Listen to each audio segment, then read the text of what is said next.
kushirikiana pamoja yakiwa pale kwenye TV. Lakini sasa tuende kama ifuatavyo, na Mungu anisaidie nifundishe zaidi kuliko kuhubiri. Kama una notebook yako na kalamu, leo nasema una haki ya kuwa navyo hivyo, kwa sababu nitafundisha. Mungu anisaidie niende pole pole. Kichwa cha somo letu leo ni tunahitaji uamsho wa Kipentekoste. Tunahitaji uamsho wa Kipentekoste.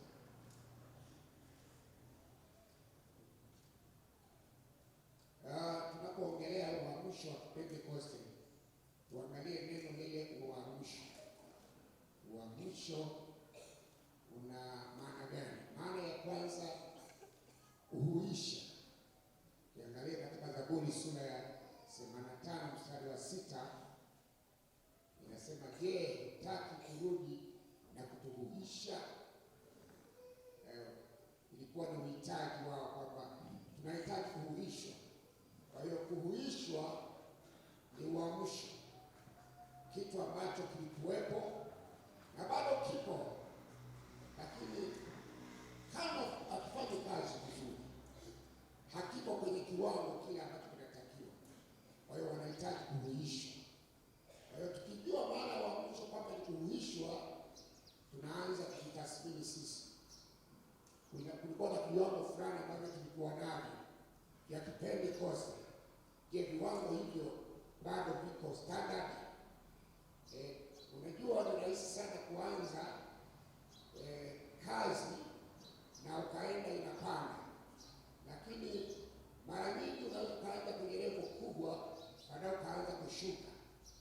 Hiyo ni hatari kwa maisha ya kiroho, hatari hata kwa mtu kwa kazi yoyote ile ulionayo binafsi. Lakini uamsho maana nyingine ni kuamsha mtu amelala, unamwamsha usingizini. Amka Bwana, jambo hili ulipaswa kufanya hivi. Ulipofika sasa hivi siko ambako Mungu anataka uwe. Na lingine linalokaribiana kuamka, kusoma Isaya sura ya 52 mstari wa kwanza, anahimizwa na kuwa, amka, jivike nguvu zako, ee Sayuni.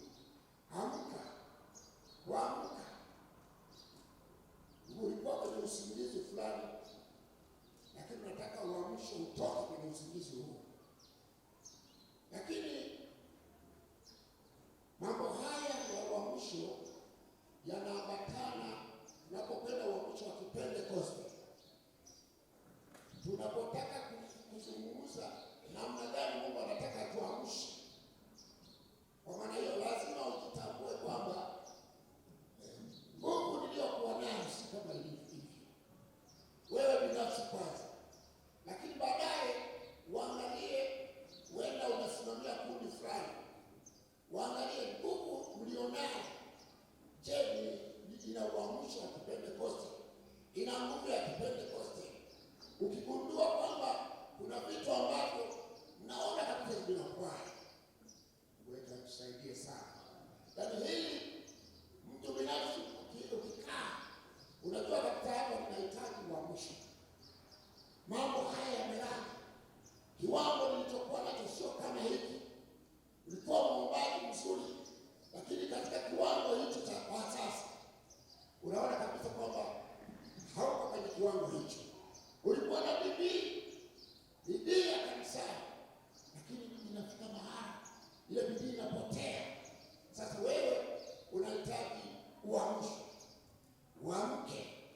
Lakini kuna watu waliokufa kabisa, yupo anatembea, anaingia kanisani, lakini totally anahitaji kufa.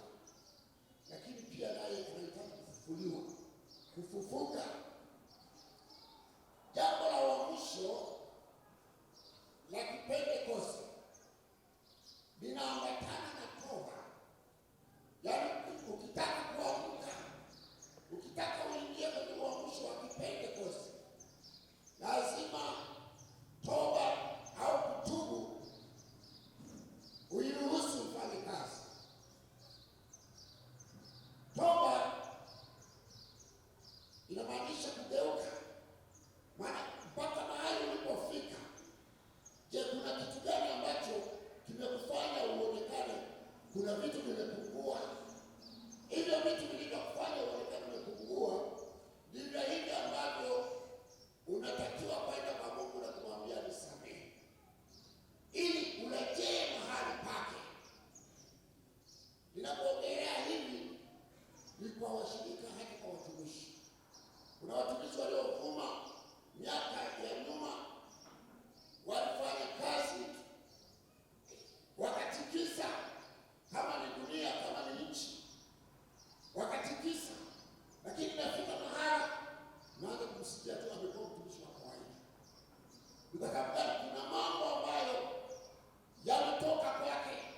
uamsho wa makundi.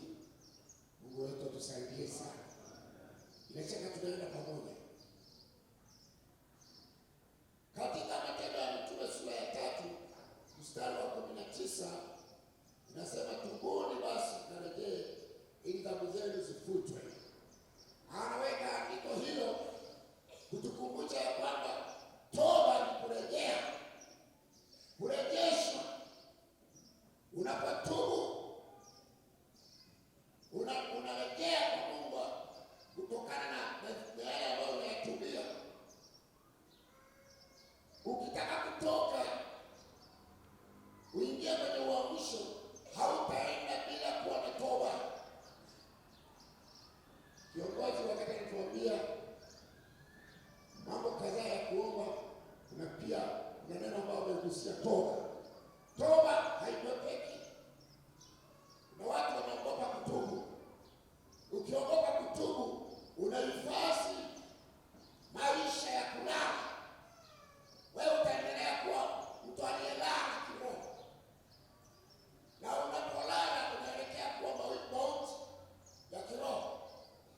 Lakini mtu anayegundua ya kwamba hapana, sio penyewe. Unaweza kujitathmini mpaka tulipofika hapa. Kuna maeneo ambayo wewe mwenyewe Roho Mtakatifu anakuambia haukuwa ulivyo. Kiwango ulichonacho kwa sasa si kama kile ambacho ulikuwa nacho wewe mwaka jana, wewe wakati ulimpokea Yesu. Kuna vitu vimeshuka. Na kama vimeshuka, kuna visababishi vilivyosababisha ushuke. Tumekuwa tumanenda enzi zile tulikuwa tunafanya tunachemka. Sasa huo mchemko uliokuwa nao umeenda wapi? Nataka nikukumbushe asubuhi ya leo kwamba rejea kwa Bwana. Uamsho upo kupitia toba halisi kwa ajili ya maisha yako. Hosea sura ya 6 mstari wa 1 mpaka wa 2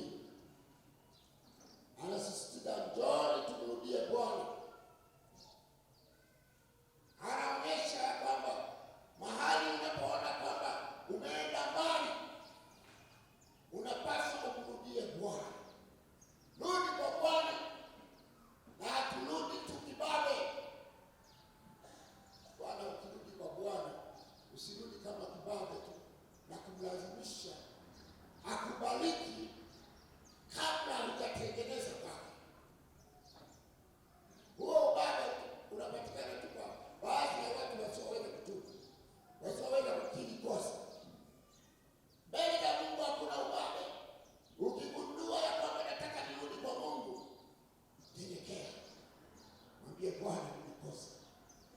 Maeneo haya yamenifanya nifike mahali nilipo, nimekosa. Naamini watu wanatamani sana uamsho.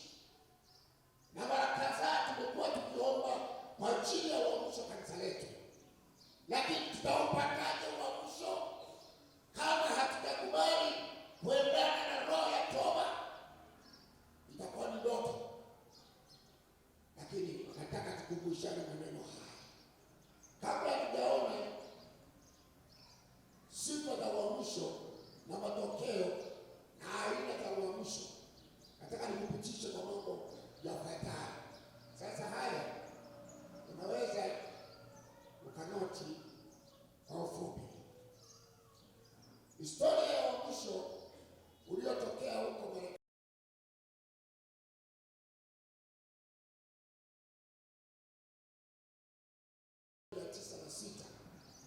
Uamsho huo uliongozwa na Marekani mweusi aliyeitwa William Joseph.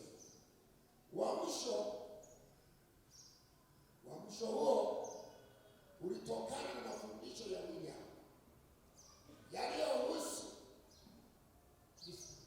Ni kwa sababu gani uamsho ulitokea?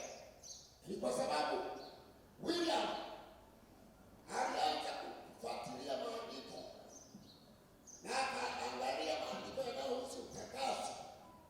Tunapoongelea utakaso, tunaongelea toba.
Usiaone madhehebu mengine haya yalianza na nguvu ya Mungu, lakini kafika mahali wakapuuza. Viongozi wakainuka wakapuuza. Na mambo haya mara kadhaa yanaharibiwa na viongozi. Viongozi wanapoacha kukazia maneno ya msingi, kanisa linaharibika. Unakazia utajiri sawa, unakazia vikumi sawa, na utatumia nguvu sana na sheria nyingi, kwa sababu unaoongea nao hawana utakatifu na wala hawana nguvu za Roho Mtakatifu. Utatumia nguvu sana kulishepu kanisa, kulilazimisha litoe kikumi, kulilazimisha litoe sadaka, kwa sababu utatumia nguvu kubwa. Kwa sababu gani? Wenzako hawana habari na nguvu hiyo ya Roho. Lakini kanisa lililo na nguvu ya Roho Mtakatifu hamna haja ya kusukumana na kuwekeana masheria mengi. Unajua makanisa tumewekeana masheria mengi kwa sababu ya vitu hivi vimepotea. Ukikuta hata kwaya na masheria mengi, ni kwa sababu nguvu ya Mungu inapotea. Kanisa likipoteza nguvu ya Mungu, masheria yanakuwa kibao. Lakini kama watu wakisisitizwa nguvu ya Roho Mtakatifu na utakaso, hata muda wa kuja kanisani huwalazimishi. Zamani waliwekewa ile kengele pale, sijaliona na pale. Hiyo kengele ilikuwa inapigwa ndio ibada inaanza. Kuna kengele ya kwanza kukushitua, lakini naona haifanyi kazi, kwa sababu Mama Stevie anapokaa kula kugonga hata isikia, Efraim kula hata isikia. Lakini tumeachia nini? Kengele ya Roho Mtakatifu. Aliye na Roho wa Bwana hawezi akatumini kengele ya kuja kanisani. Muda ukifika, Roho wa Bwana anamhimiza nenda kanisani, ujue una uhai ndani yako. Lakini ukiona hata kanisani unakuja muda ambao umepanga wewe mwenyewe, ujue kuna vitu vimepungua. Yerusalemu hapa tuko wengi sana. Kuna watu wanaingia saa 4. Sawa, yaani sina ugomvi na wewe. Najua kuna vitu vimepungua kwako, na leo nataka nikukumbushe, kama ukitaka uamsho wa Kipentekoste, utake toba kwa Bwana, nguvu ya Roho Mtakatifu iruhusu kwako, uruhusu utakatifu, hatutasukumana na kukupangia muda wa kuja kanisani. Utasikia moyoni, nasikia kwenda kanisani. Alhamisi ikifika, utasikia biashara yangu nifunge, utasikia niache shughuli hii. Kwa sababu gani? Ndani unahimizwa na Roho Mtakatifu. Nataka tukukumbushe maneno haya. Mwaka 33 baada ya Kristo kuzaliwa hadi mwaka 100 ni mwenendo wa kanisa la kwanza. Nataka tuanzie kanisa lililoachwa na Yesu. Nataka tuanzie tuwakumbushe Pentekoste wa leo umetoka wapi mpaka leo. Taenda haraka kwa sababu kuna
Mungu wetu atusaidie sana. Ukaitwa Pentekoste halisi, lakini classical Pentekoste ambayo ilikuwa mwaka 1906. Matokeo ya uamsho huo uliweza kuwaunganisha watu kutoka mataifa mbalimbali na bila kujali rangi. Uamsho ukija hauna mipaka. Ndio wale wasije wakavuka kuja Tanzania. Walikuja 1932 wakavuka kuja Tanzania. Lakini walitokana na nini? Na uamsho. Uamsho unaondoa tabaka, unaondoa kusema mimi ni hapa. Bwana akisema na wewe utafanya yale ambayo Bwana anataka ufanye. Tukiuliza hapa katika mwaka huu ni wangapi wameshuhudia? Wamemshuhudia mtu Injili? Unaweza kukuta ni wachache mno. Ni kwa sababu gani? Utashuhudiaje wewe ni mkao? Una ukame ndani yako. Utamsemaje Kristo wewe mwenyewe ni mkame? Ukame unatokana na mtu kutengeneza na kurejea kwa Bwana. Matokeo ya uamsho yalikuwa kama yafuatayo. Uamsho wote utanguliwa na toba. Yaani ukitaka upate uamsho lazima roho ya toba iwepo. Nje ya roho ya toba tutakuwa na uamsho feki. Kuna uamsho feki kama wa majani. Mtu anasikia unamwona kama na moto, lakini ndani yake sio kweli kwa Bwana yuko ndani yake. Nakumbuka mwaka wa 78 au 79 tukawa tunahubiri Injili tukiwa na kikundi cha watu watatu. Tukawa tunaenda vijijini, na mimi wa kijiji naenda kijiji kingine. Sasa ndugu mmoja, yeye alikuwa na umri wa kutaka kuoa. Akatufuata tulipotoka kundugu kijiji cha mbali kabisa. Akatufuata na mimi naomba nijiunge. Nasikia moto wa Bwana. Lakini nilipogundua ile alipomalizia na neno moja kwamba nasikia moto wa Bwana, mtumikie Bwana ili Bwana nione nataka kuoa. Anambia huu moto sio wa kutumika kwa Bwana. Anataka awe kama anaonekana mahala fulani ili akitaka kuoa iwe rahisi kwake. Nikamwambia yaani hatutaenda na wewe. Tulikuwa watatu, baadaye watatu yetu kumwambia hauwezi kutumika pamoja na sisi. Kama ni kuoa, sio tunatumika kwa ajili ya kuoa. Kuna wengine moto unakuja ghafla. Lakini lengo ni kwamba aonekane mahali fulani. Mungu atusaidie sana. Mgogo alisema kwamba kweli na binti, kwa nini ubaki unakaa tu? Jaribu kupita na wewe. Angalau wao wanaona watu watakujuaje kama na wewe uko kanisani na hujaolewa. Sawa, utapita mambo mengine lakini sio ya kiutumishi. Ukiamua kumtumikia Mungu si kwa maneno mengine. Tumika kama Bwana alivyokuita. Uamsho bila toba ni uamsho feki. Lakini maombi yenye toba ndiyo cheche za uamsho wa kweli. Ukimkuta mtu anang'ang'ana kwenye toba, anauelekea ule uamsho wa kweli. Angalia maeneo ambayo hujaamua kumwambia Bwana unisamehe. Kama hujaamua kumwambia Bwana unisamehe, hili neno la uamsho kwako halitakuruhusu. Lakini kama umeamua kumwambia Bwana unisamehe, ni sehemu yako ya Bwana kuleta uamsho ndani yako. Bwana anataka awekeze ndani yako. Jamani, hakuna mtu ambaye asingetamani kuona Bwana anamwekea ndani yako vipawa. Tukiwekewa vipawa kule tunakaa na majirani wana mahitaji mbalimbali, Roho wa Bwana akiwa ndani yetu tutawasaidia tutawasaidia. Hautakaa kama kibao, maana kuna wengine katika mtaa wamekaa kama kibao cha kuonyesha kanisa la FPT Yerusalemu, kumbe na yeye ni sehemu ya kanisa la FPT Yerusalemu. Utafanya kazi na baada ya kumhudumia utamwambia karibu kanisani. Wa mwisho unaoendana na toba ni cheche halisi za kuelekea kupata uamsho. Uamsho hutoa matunda ya haki. Ukikuta umeingia kwenye uamsho, matunda yake yataonekana, tabia za kimungu zitaonekana. Unajua wamishonari waliokuja miaka ile mnayotaja 1932 walikuwa ni wamishonari waliojaa nguvu ya Roho Mtakatifu. Sasa hivi tumekuwa na changanyikeni wa mishonari. Wapo wanaotaka kuja kama watalii. Umeshawaona hapo? Yaani naambia huyu mishonari anakuja huku, anataka ukikuta maisha yake, Mungu atusaidie. Wale kija kulikuwa na mishonari wanakuja, kumbe wanakuta sigara, kumbe wanakunywa. Lakini anaitwa mishonari. Wamishonari waliotokana na uamsho wa Azusa Street. Hao walikuwa ni wamishonari waliobeba nguvu ya Roho Mtakatifu. Uamsho huleta matunda ya haki na tabia za kimungu zinaanza kuonekana. Uamsho una wito wa Mungu ndani yake. Jamani, usipokuwa na uamsho wa kimungu, uamsho wa kimungu, hautasikia kumtumikia Mungu. Mtaniunga mkono ambao msikia kumtumikia Mungu, mioyoni mwenu mlikuwa na uamsho wa Roho Mtakatifu. Roho Mtakatifu ndiye anasababisha usikie kumtumikia Mungu, usikie kumrudia, usikie kumtolea. Ulikuwa mtoaji mzuri, lakini imefika mahala unashiza. Sio kwa sababu uchumi umeenda vibaya, ni kwa sababu nguvu ya Roho Mtakatifu. Na kuna maeneo umejichanganya, unasisi. Ulikuwa na bidii ya utumishi, sasa hivi umekuwa umegeuka kama kero kwa watu, kero kwenye kikundi. Lakini ni wapi ulikoanzia? Ni kula ambako ulipoteza nguvu ya Roho Mtakatifu. Ulianza kuyachanganya maisha yako, ulianza kuchanganya maisha yako. Leo nakukumbusha uamsho wa Pentecost kwako kupitia roho ya toba. Uamsho una wito wa Mungu ndani yake. Walioitwa na Bwana ni kwa sababu ndani yao uamsho umetembelea. Pengine kingine, uamsho huambatana na njaa ya neno. Uamsho unasikia njaa ya neno. Lakini cha ajabu, watu wakati wa neno ni wakati ambao anakuwa na mambo yake anashughulikia.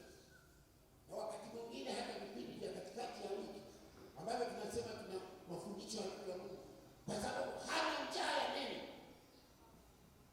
Kama roho ya uamsho iko ndani yake, tutasukumana tu, tutawekeana masheria mengi. Alhamisi asipofika mtu atakiona, shughulika na uamsho. Uamsho na uamsho, nimesema kuna wa mtu binafsi. Kuna aina za uamsho, labda nimalizie hiyo hapo, iko chini hapa.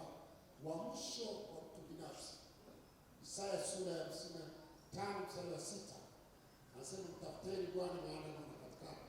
Wewe binafsi unachukua hatua gani ya kutafuta uamsho wa maisha ndani ya roho yako? Kutafuta Roho Mtakatifu, kutafuta utakatifu. Uamsho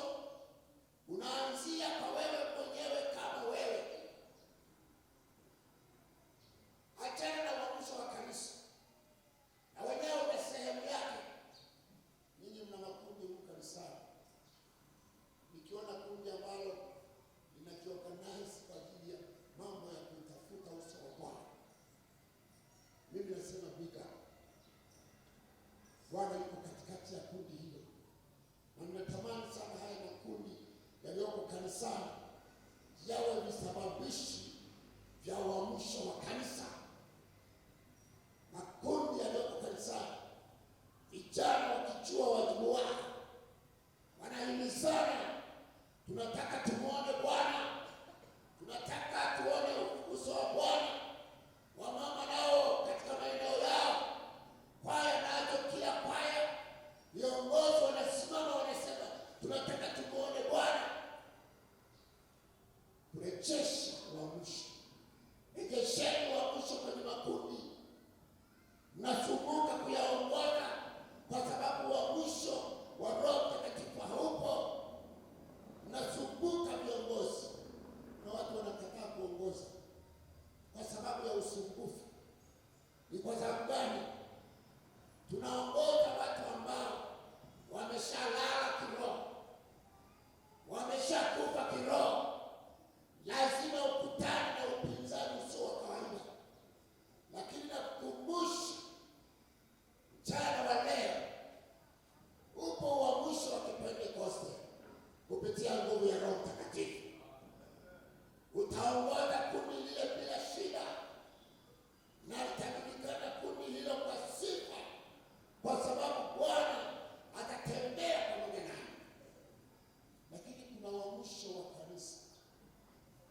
Uamsho wa kanisa. Kanisa likiwa na uamsho, yaani akiingia tu mtu anaondoka, anaona kama hali ya hewa sio ya kawaida. Hata kiongozi wa ibada hapati shida ya kusema mbona mchangamka. Unawalazimisha kuchangamka watu ambao wamelala. Lakini mahali palipo na uamsho, kuna vitu vitafanyika hata usipowaambia. Siku hizi tunawalazimisha hata sisi wahubiri. Unahubiri kidogo, piga Bwana, piga Bwana makofi. Ni kwa sababu gani? Unataka angalau uone support. Lakini acha sema neno la Mungu. Kama kuna maeneo watakaposikia kufanya hivyo wafanye. Uamsho wa kanisa. Kanisa kama kanisa ina nafasi kubwa sana ya kutafuta uso wa Bwana. Tunakusanyika Alhamisi kumwomba Bwana. Mara kadhaa viongozi wanaongoza ibada wamesisitiza tuombe juu ya uamsho. Kweli tuko sahihi, lakini itangulie toba ya kweli, itangulie kumkaribisha Roho Mtakatifu, itangulie kuruhusu utakatifu ndani ya maisha yetu, ili tuone uamsho wa kweli kanisani. Uamsho feki ni ule wa kulazimishana. Nataka tumshangilie Bwana, nataka tumshangilie Bwana. Unawaambia mioyo yao bado imeinama, bado imejaa mambo ya dunia, imejaa uharibifu. Wanahitaji tuamsho kwanza. Bwana Yesu asifiwe sana. Wangapi tuko tayari kuamka? Tuko tayari kuruhusu uamsho? Uamsho wa mtu binafsi, uamsho wa kanisa. Tunahitaji mno Mungu tumuone akituamsha kwa upya. Kuna uamsho wa taifa, lakini lazima kanisa lijipange kuelekea kwenye uamsho wa kanisa. Haya yanategemeana. Uamsho wa kanisa unategemea sana uamsho wa watu binafsi.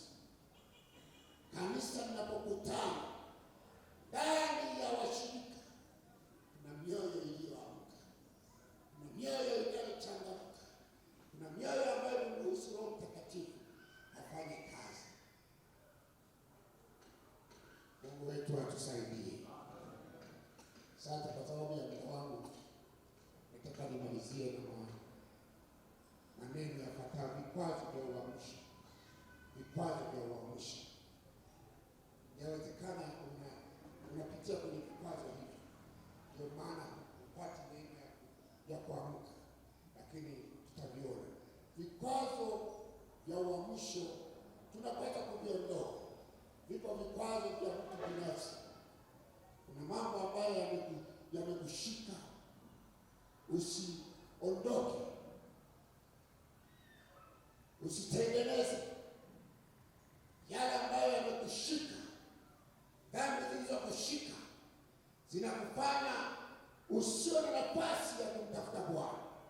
Usione nafasi ya kumwambia nimekosa. Vikwazo vya mtu binafsi ni vikwazo vibaya sana. Ndani yako umebeba vitu ambavyo hautaki kuviachilia, lakini unataka uamshe. Na hakika tukutane kwenye maombi, watakuja kwa kuogopa, lakini ndani yao, ndani ya mioyo yao imejaa vitu ambavyo hawataki kuviachilia. Vikwazo vya mtu binafsi tuviondoe. Ndoa kikwazo unachokiona kinakufanya ufike kwenye level ulionayo sasa. Hivyo vikwazo mojawapo kutokubali mabadiliko, maana uamsho uondoa vitu au tabia tulizozoea. Hivi vikwazo binafsi vinaweza vikawa ni kwa sababu hutaki kubadilika. Kuna watu hawataki kubadilika eti kila garagaza nasema mimi ni wa hivi hivi tu. Halafu hii ni ya kutoka kuzaliwa. Yaani toka kuzaliwa amekuja kanisani hataki kubadilika, anataka aendelee kama alivyozaliwa. Mbona kutembea umebadilika? Kuna watu ambao wanatembea hivi wakati mlikuwa hamnaelewa. Miondoko wao inabadilika. Hata ukifilisika, miondoko inabadilika. Ulikuwa unatembea kisimati, zimeshaisha, unainama unaongea peke yako. Mbona umebadilika wenyewe hapo? Lakini maneno ya Mungu kukubadilisha na tabia yako, unasema mimi nimezoea kwa hivyo hivyo. Mazoea na kutokukubali kubadilika ni moja ya vikwazo binafsi ambavyo vinamfanya mtu asipokee uamsho. Hubiri na kuhubiri. Hata uite Marekani aje hubiri, habadiliki. Fundisha na kufundisha, hafundishiki. Nakwambia mimi nimeshazoea hivi. Katika vikwazo vya mtu binafsi, kuwa mtu wa kuridhika na hali ulionayo. Anaridhika vipi? Sasa mimi niache kama nilivyo. Kutokuelewa umuhimu wa uamsho kwake. Namwambia wewe amka, anasema niamke, mbona nimeshaamka? Hakubaliani na hali hii. Tingwa sana na Mungu. Umetingwa na kazi za watu za nyumbani. Umetingwa na majukumu ambayo yako ndani ya uwezo wako. Hivi ni vikwazo binafsi. Kikwazo cha pili ni vikwazo vya kanisa. Vikwazo vinavyotokana na kanisa. Kanisa kukosa upendo wa kimungu au kanisa inakuwa haina umoja. Kanisa ananiambia tunaleta vikwazo. Vikwazo vya kanisa. Anaamini ushirika anakuja unaona wakuta mnagombana. Wala hakuna ushirika wowote ule. Nasema umeokoka ndio tukukabidhi kwa kumbe tunamkabidhi kwa mtu yeye. Maisha yake ndio hayana msimamo. Anaenda na anatusoma anasema kumbe nilikotoka ni afadhali tuko huko.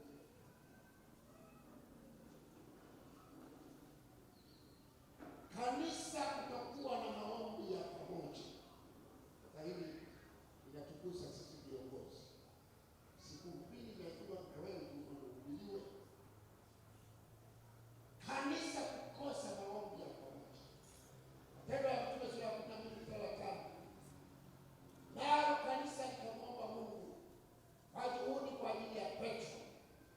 Waliomba, walikuwa ni kanisa. Walihimizana nini? Waliamkana nini? Ujue kwamba walikuwa na tabia ya kukutana kanisani kwa maombi. Walipokutana kwenye maombi wanasema mzee tuletee mahitaji. Anasimama mmoja anasema mahitaji mojawapo Petro yuko gerezani. Kwa hiyo naomba kanisa tuombe.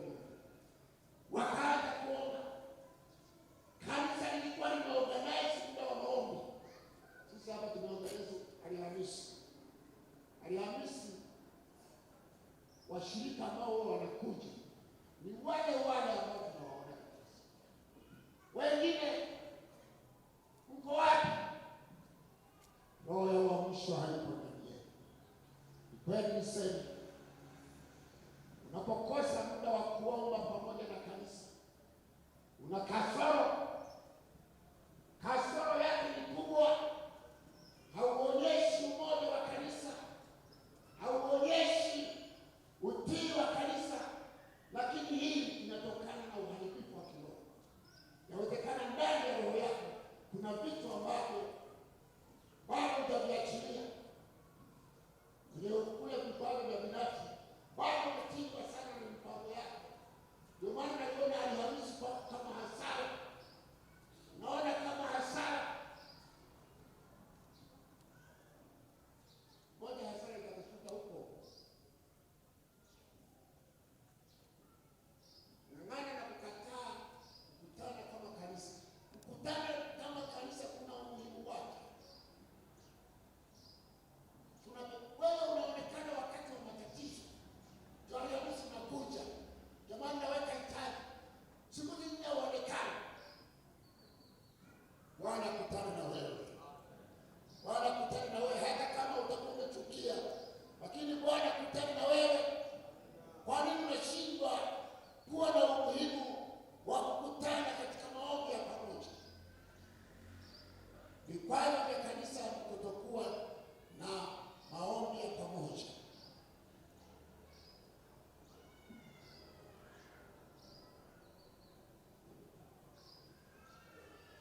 Kipawa kingine cha kanisa kumheshimu Roho Mtakatifu.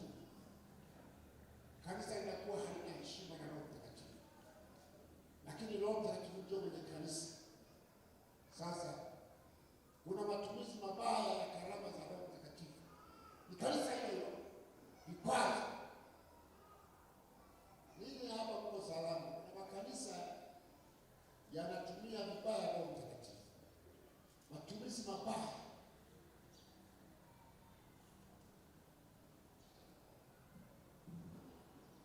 Bwana kukupa kipawa, kitumie kwa usahihi na mahali pake. Kipawa sio cha kudhalilisha mtu, na wala kipawa hicho ulichopewa sio kitumie vibaya.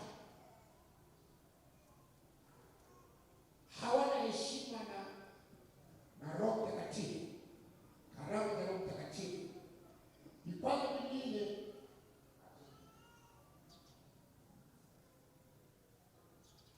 ni vile vinavyotokana na mafundisho. Vikwazo au vizuizi vinavyotokana na mafundisho. Kukosa mafundisho yanayosisitiza utakatifu. Jamani, ukiona kanisa limeacha kukomalia utakatifu, linataka liongeze idadi ya washirika. Washirika watakaotoa sadaka, washirika watakaosaidiana, lakini sio washirika wanaoandaliwa kwenda mbinguni. Vikwazo hivyo vipo. Kukosa mafundisho yanayosisitiza utakatifu. Kanisa kuwa na msisitizo wa mambo ya mwili kama vile utajiri, ukwasi. Na hiyo kipaumbele inageuzwa. Yesu anasema utafuteni kwanza ufalme wa Mungu. Kanisa nalo linasema tafuteni kwanza utajiri, baadaye ufalme wa Mungu. Haya nimewaambia, na Mungu awabariki sana. Nataka nisisitize kwa kusema leo tunapaswa kusimama imara kwa kuzingatia mambo yafuatayo. Kuwa na kiu ya neno la Mungu. Ninaongea umuhimu na vikwazo. Uwe na kiu ya neno la Mungu. Utalipata wapi neno la Mungu? Katika vipindi mbalimbali na kujisomea wewe mwenyewe. Tuishi maisha matakatifu yanayoakisi tabia ya Kristo. Mitaani kwetu tuakisi Kristo tukiwa na upendo wa dhati. Tutumie nguvu na karama za Roho Mtakatifu katika kufanya uinjilisti na kuhudumia wahitaji. Tuna wahitaji mbalimbali, na hata kwenye vikundi vyetu tunahitaji watu wanaohitaji mbalimbali. Tutumie hizo nafasi za kuwasaidia wenzetu. Uamsho wa mtu binafsi ni muhimu sana, kisha uamsho wa kanisa.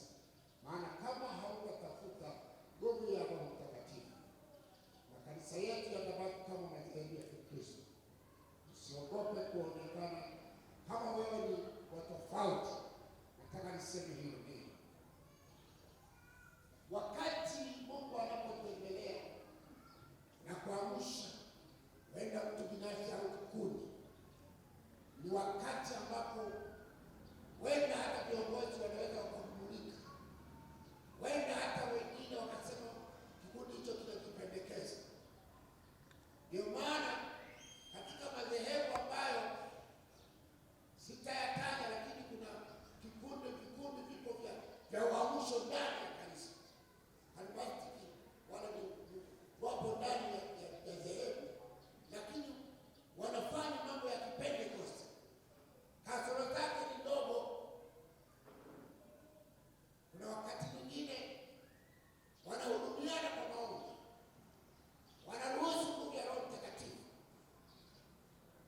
lakini makundi yale yanakuwa kama yametengwa ndani ya kanisa. Wa mwisho unapokuja ukubali gharama yake, wakati mwingine utaonekana wewe kama umepungukiwa akili, lakini gharama hiyo usiogope.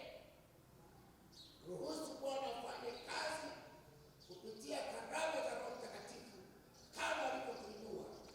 Wa mwisho unapokuja kwako, gharama ya kuonekana wewe kama umepungukiwa, kama akili zako haziko vizuri, usiogope. Gharama ambayo inatokana na kutengwa katikati ya watu ambao wamefanya mazoea ya kiroho. Mungu atusaidie sana. Nakushukuru Mungu kwa sababu ya uaminifu wako. Umenipa neno hili nikiwa na msisitizo sana juu ya urejesho wa Kipentekoste.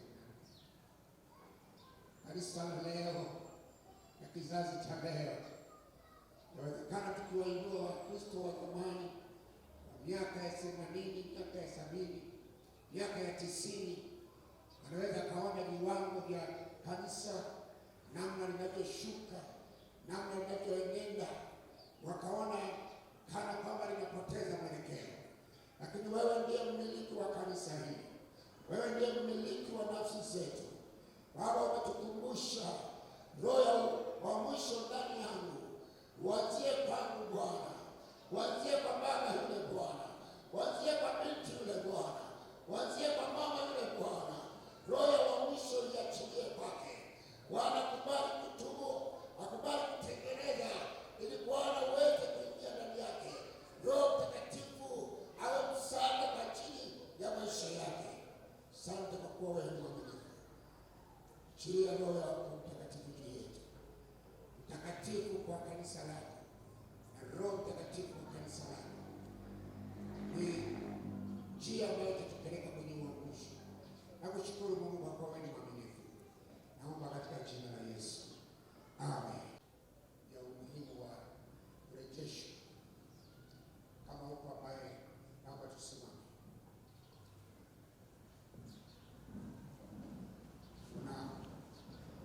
Unasikia moyoni mwako nataka Mungu akurejeshe kile ambacho kwa muda mrefu kimepotea kwako.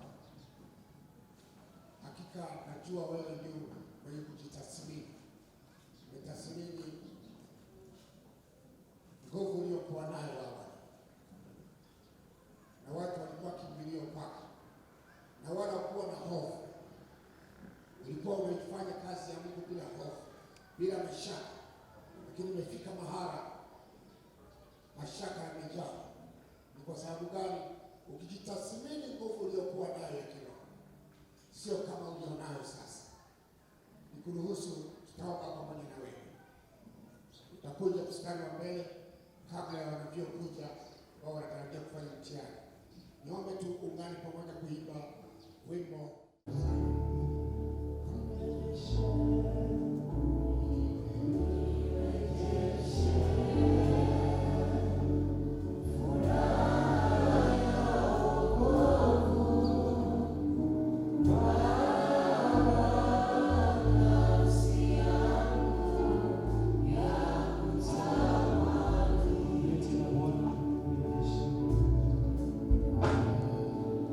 Yes.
nafasi moyoni mwako, ambie kurehemu katika maeneo ambayo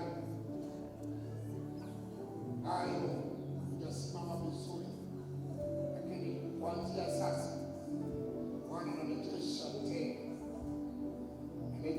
tena.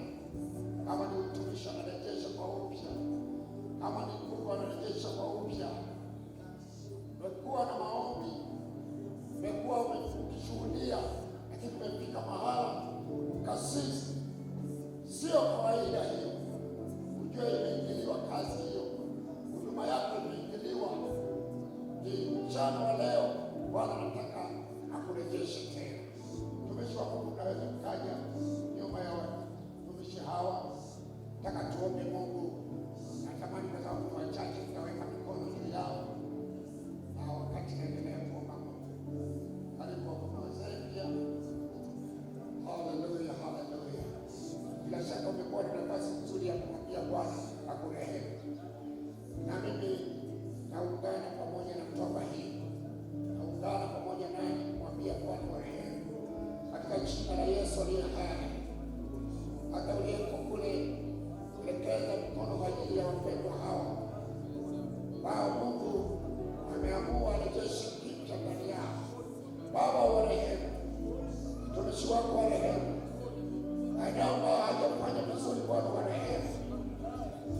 Bwana wa Bwana, yako maeneo ambayo umewatumia, yako maeneo ambayo umetembea pamoja nao, umefanya kazi pamoja nao, viwango vikubwa, walifanya bila hofu, walifanya bila mashaka. Imefika mahala ambapo Mungu nyoyo yao inawashuhudia viwango vile vya awali si kama vilivyopo sasa. Achilia neema yako juu yao, achilia Roho Mtakatifu ukarejeshe Bwana, rejesha kilichopotea, tunakiamsha kwa upya, tunaruhusu roho ya uamsho ndani yake kwa jina la Yesu aliye hai. Baba uliye juu, roho ya uamsho ndani yake, utumishi ulioweka ndani yake uachilie kwa upya, mafuta kwa upya, nguvu kwa upya, katika jina la Yesu, katika jina la Yesu. Bwana wa mabwana, rehemu mwanao, rejesha kile kilichopotea Bwana. Roho ya uamsho ndani yake Bwana urejeshe, asimame. Yale yaliyopotea tunarejesha kwa viwango vingine katika jina la Yesu. Baba uliye juu, unafahamu utumishi ulioweka ndani yake, unafahamu utumishi uliowachilia ndani yake, katika yale ambayo yanaonekana kupungua na kukwaya, achilia nguvu ya Roho Mtakatifu kwake sasa. Achilia nguvu katika jina la Yesu, katika jina la Yesu. Roho wa Bwana shuka juu yake, katika jina la Yesu aliye hai. Atende mambo mapya katika jina la Yesu, katika jina la Yesu, katika jina la Yesu, katika jina la Yesu. Achilia nguvu yako, achilia uwezo wako katika jina la Yesu, katika jina la Yesu. Asante Bwana, asante Bwana, asante Bwana. Tumika pamoja na utumishi wako kwa viwango vya juu, kila ambacho Bwana umewekeza ndani yake katika jina la Yesu. Atabaki kama alivyo sasa, mwinue kwa upya, weka viwango vingine katika jina la Yesu. Weka viwango vingine kwa chini yake, weka viwango vingine, roho ya uamsho ndani yake katika jina la Yesu, katika jina la Yesu. Roho ya uamsho ndani yake, katika jina la Yesu aliye hai. Haleluya, haleluya, haleluya. Asante Bwana, asante Bwana, asante Bwana.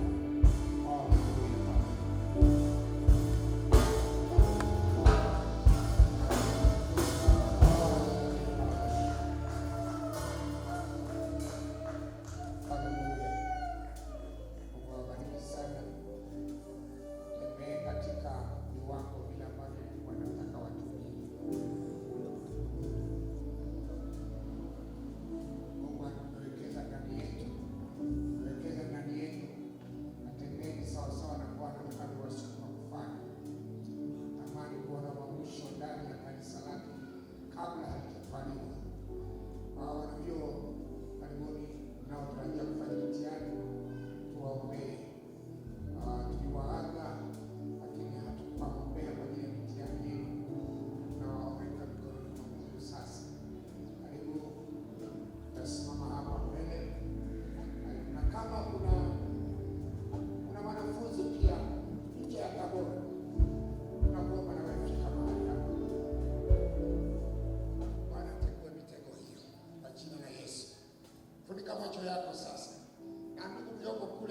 hawa ni watoto wetu, kaka zetu, dada zetu. Hebu tusimame tumaanishe kufaulu kwao ni heshima kwa ajili ya Bwana, ni heshima kwa ajili ya familia zetu, ni heshima kwa ajili ya kanisa. Haleluya. Hawa uishie milele na waleta kwako tumishi hao waliopita mbele. Bwana wa wengine wazazi wao wamepita kwa niaba ya watoto wao au ndugu zao. Maombi hayana mpaka mahali walipo. Maombi haya yatagusa kwa jina la Yesu aliye hai. Hawezi mkononi mwako katika masaa na majira, atakapoingia katika mitihani. Anza pamoja nao mtihani wa kwanza, kila mmoja wao Bwana utapata kuwa pamoja naye, utamsaidia mtihani wa kwanza, wa pili, hata mitihani yote. Baba, tumesimama kinyume na roho ya usahaulifu. Bwana tuwakumbushe. Roho Mtakatifu nasema utatukumbusha simu ya Roho Mtakatifu ilitukumbusha, ili utawakumbusha iko mitego iliyotengwa na walimu waliotunga. Bwana utaitegua na sisi tunaitegua kwa jina la Yesu, katika jina la Yesu. Wawezeshe kupata vizuri, wajibu mtihani vizuri, wapate maelekezo vizuri, instruction za mtihani wapate. Baba utakuwa pamoja nao wakati watakapomaliza mtihani yao. Tunaweka mkononi mwako watakaosahihisha mitihani hiyo. Bwana mtihani yao utapata kibali mbele ya wasahihishaji. Bwana yako makosa madogo utayafunika ili watoto wako waweze kufanya vizuri kwa jina la Yesu. Wasaidie Bwana, hata afya zao Mungu tunaweka mkononi mwako. Asiwepo mtu mmoja wa kuahirisha mtihani kwa sababu ya magonjwa. Bwana waponye, Bwana walinde, waepushe na hatari zote, hata taarifa mbaya kutoka nyumbani kwa wazazi wao, kwa ndugu zao. Tunakataa roho ya vifo, tunakataa roho ya magonjwa, taarifa mbaya zinazoweza kuwaondoa katika uwepo wa mitihani. Kwa jina la Yesu tunazikataa. Baba, tunakurudisha utukufu tunapoona unafaulu sasa, tunakurudishia heshima tunapoona unatangazwa kuwa ni washindi. Baba, tunakurudishia sifa tunapoona umesimama kushuhudia ya Mungu na umesimama pamoja nao. Naomba katika jina la Yesu, tunayo majina yote